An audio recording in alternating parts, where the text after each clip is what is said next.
Hello toppers, जय हिंद, जय श्री राम। आज हम यहाँ क्या देखने वाले हैं, क्लास 12 फिजिक्स चैप्टर 1 का जो मोस्ट आईएमपी डेरिवेशन है। एक समान विद्युत क्षेत्र में रखे हुए विद्युत द्विध्रुव पर हमें बल युग्म आघूर्ण निकालना है, यानी टॉर्क कितना होता है वो हमें यहाँ निकालना है। ये वो डायग्राम है जिसकी मदद से हम डायपोल पर टॉर्क निकालने वाले हैं कि आखिर टॉर्क लगेगा कितना। ये बहुत ही ज्यादा आईएमपी है। हमारे मतलब आपको मत सिखा। तो ये देखने में एक बिल्कुल सीसॉ की तरह है। हाँ, यही वाला। मैं तो कई बार सोचता हूँ कि आखिर साइंटिस्ट करते क्या रहते हैं, इतने अच्छे डाइपोल को यहाँ लटका के रख दिया। कैसी अपमानजनक बातें कर रहा लड़का ये। लेकिन कोई अपने को क्या, अपने को तो सिर्फ डेरिवेशन करना है। तो ठीक है, वीडियो के एंड तक आपको ये डेरिवेशन पूरी तरीके से अच्छे से समझ में आ जाएगा, इसलिए वीडियो के एंड तक देखना। मेरा नाम है सत्यम, सो लेट्स स्टार्ट। चल।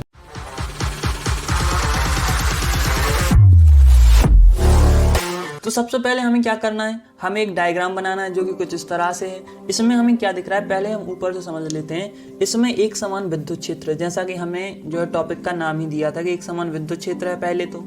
और आप जानते हैं कि ये जो विद्युत क्षेत्र होता है ये हमेशा धनात्मक प्रवृत्ति का होता है, कभी भी हम ऋणात्मक प्रवृत्ति का नहीं लेते। इसलिए आपको ये डेरिवेशन करने से पहले कॉन्सेप्ट बिल्कुल अच्छी तरीके से पता होना चाहिए कि प्लस क्यू के कारण जो विद्युत क्षेत्र होता है वो बाहर की तरफ होता है, और ये बाहर की तरफ जा रहा है, यानी कि धनात्मक प्रवृत्ति का है। ये बात आप बिल्कुल ध्यान रखिएगा। तो ये जो धनात्मक प्रवृत्ति होने के कारण जो प्लस क्यू है उसको जो है प्रतिकर्षित करेगा, प्रतिकर्षित करने के साथ अपनी दिशा में आगे बढ़ाने की कोशिश करेगा। देखो विद्युत क्षेत्र ऐसे जा रहा है तो ये अपनी ओर माइनस को आकर्षित करेगा, क्योंकि ये धनात्मक प्रवृत्ति का होता है। तो हम सबसे पहले इसका डिस्क्रिप्शन लिखेंगे। आपको कैसे लिखना है, तो आपको कुछ नहीं लिखना, बस इसी के बारे में लिखना है कि माना कोई विद्युत द्विध्रुव AB है। माना कोई विद्युत द्विध्रुव AB, हम इसको नाम दे देते हैं AB। दोनों आवेशों के मध्य की दूरी 2 है। माना यह विद्युत द्विध्रुव AB किसी एक समान विद्युत क्षेत्र E में इस तरह रखा हुआ है कि उसका अक्ष विद्युत क्षेत्र के साथ थीटा कोण बना रहा है। बस हमें इतना बताना है। अब हमें क्या निकालना है, बल युग्म आघूर्ण। सबसे पहले बल युग्म आघूर्ण निकालने के लिए हमें बलों का पता होना चाहिए कि आखिर बल लग कहाँ रहे हैं। तो बिल्कुल सिंपल है, बल का फॉर्मूला क्या होता है, F = QE। अब ये जो प्लस क्यू आवेश है इस पर जो विद्युत क्षेत्र बल लगाएगा वो प्लस QE वाला लगाएगा, और इधर जो माइनस पर जो आकर्षण लगाएगा, देखो इस पे प्रतिकर्षण बल लगाएगा, इस पे आकर्षण बल लगाएगा। इस पे आकर्षण बल कितना होगा, इस पे आकर्षण बल होगा F = QE। हमें ये दोनों बल मिल गए।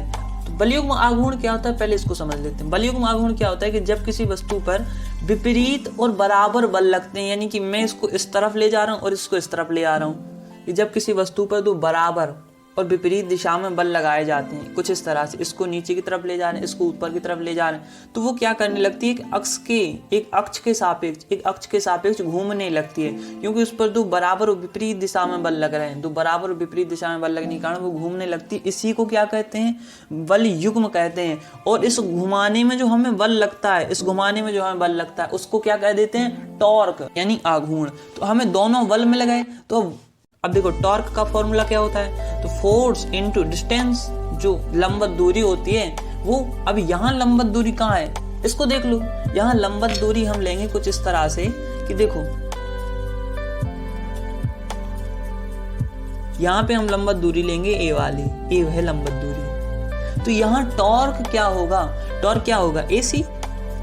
फोर्स तो QE और माइनस QE है, लेकिन हमें AC का मान पता नहीं है। AC का मान हम कैसे निकालेंगे, तो हम त्रिभुज क्या लगाएंगे, साइन थीटा। साइन थीटा का मान कितना होता है, लंब बटे कर्ण। लंब क्या है, AC, कर्ण क्या है, AB। AB का मान कितना दिया है, 2A। तो हम सीधे सीधे यहाँ पे ले जाएंगे, तो कितना हो जाएगा, 2A sin θ = AC। AC का मान पता चल गया। जब हमें AC का मान पता चल गया तो AC का मान हम यहाँ रख देते हैं। तो τ क्या हो जाएगा, F × 2A sin θ। बिल्कुल सिंपल है। तो अभी क्या हो गया फाइनली, अब देखो हम इसको आगे सॉल्व करेंगे। तो हमें F का मान कितना रखना है, F का मान कितना दिया है, QE। अब देखो दोनों बराबर हैं, इसलिए हम एक ले लेंगे। दोनों बराबर हैं, QE, तो हम एक कोई भी ले लेंगे।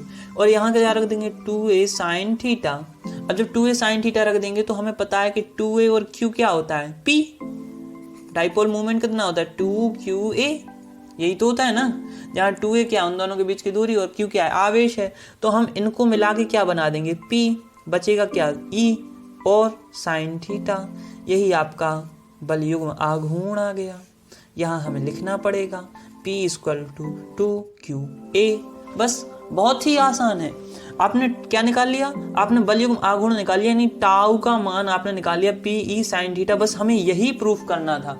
ये मोस्ट आईएमपी क्वेश्चन है, इससे हम आगे आने वाले बहुत सारे डेरिवेशन सॉल्व करने वाले हैं। जैसे एक समान विद्युत क्षेत्र में स्थितिज ऊर्जा, विद्युत द्विध्रुव का एक समान विद्युत क्षेत्र में किया गया कार्य, थीटा कोण घुमाने पर, मतलब हम बहुत सारे डेरिवेशन इससे प्रूव करने वाले हैं। तो ये बहुत ही ज़्यादा जरूरी है। अब इसको हम एक बार देख लेते हैं हमने कैसे लिखा है। तो सबसे पहले हमने यहाँ बता दिया कि भाई विद्युत क्षेत्र ई के कारण प्लस क्यू, अब इस पर लगने वाला बल कितना है क्यू ई की दिशा बतानी पड़ेगी। यहाँ हमने क्या किया, एफ स्क्वायर हो गया माइनस क्यू ई।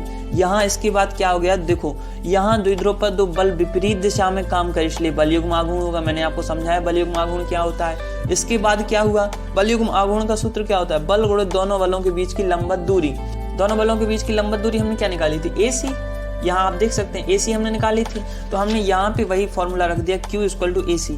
अब AC को हमने कैसे डिराइव किया, सबसे पहले हम त्रिभुज ACB में हमने साइन थीटा लगाया, लंब बटे कर्ण। तो लंब क्या था हमारा AC, यहाँ लंब क्या था AC, कर्ण क्या था AB। तो हमने क्या कर दिया AC अपॉन AB, यहाँ हमें पता चल गया। तो हमने उसको पक्षांतर करने के बाद हमें क्या मिला था, AB sine theta equal to AC। इसके बाद हमने AB का मान रख दिया, कितना दिया है 2A, ये हमें दिया है यहाँ। तो हमने यहाँ पे AC का मान रख दिया।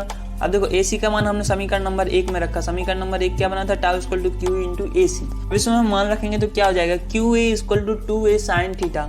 2A साइन थीटा हम Q और 2A, हमें पता है कि विद्युत द्विध्रुव आघूर्ण डाइपोल मूवमेंट क्या होता है, P इक्वल टू 2QA। हमने इसका यहाँ मान रख दिया, तो टाउ इक्वल टू क्या निकल गया, PE साइन थीटा।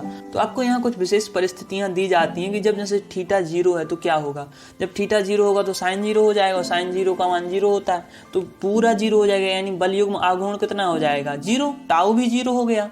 यानी सबसे न्यूनतम आघूर्ण कब होगा, जब यह 0 डिग्री पर हो, यानी कि द्विध्रुव स्थायी संतुलन में होगा। सबसे न्यूनतम आघूर्ण कब होगा, जब थीटा कितना हो 0। और जो सबसे अधिकतम आघूर्ण होगा वो कब होगा, 90 डिग्री पे, क्योंकि साइन 90 का मान 1 होता है, तो टाउ PE हो जाएगा। यानी कि सबसे अधिकतम आघूर्ण होगा आपकी 90 डिग्री पे। तो इस तरह से आपको ये 1 मार्क्स में पूछे जा सकते हैं। और अगर आपको डेरिवेशन आता है तो आपको डेरिवेशन यहाँ तक सॉल्व करना है। तो ये था वो डेरिवेशन। उम्मीद है आपको डेरिवेशन बड़े अच्छे से समझ में आएगा। मैंने एक एक छोटी से छोटी बात आपको समझाने की कोशिश की है। वीडियो अगर अच्छा लगता है तो लाइक जरूर कर देना। नहीं। हम ऐसे ही क्लास 12 बोर्ड एग्जाम के लिए बड़े ही मजेदार वीडियोस लाते रहते हैं, तो यार सब्सक्राइब भी कर लेना। मिलते हैं अगले वीडियो में, तब तक के लिए जय हिंद।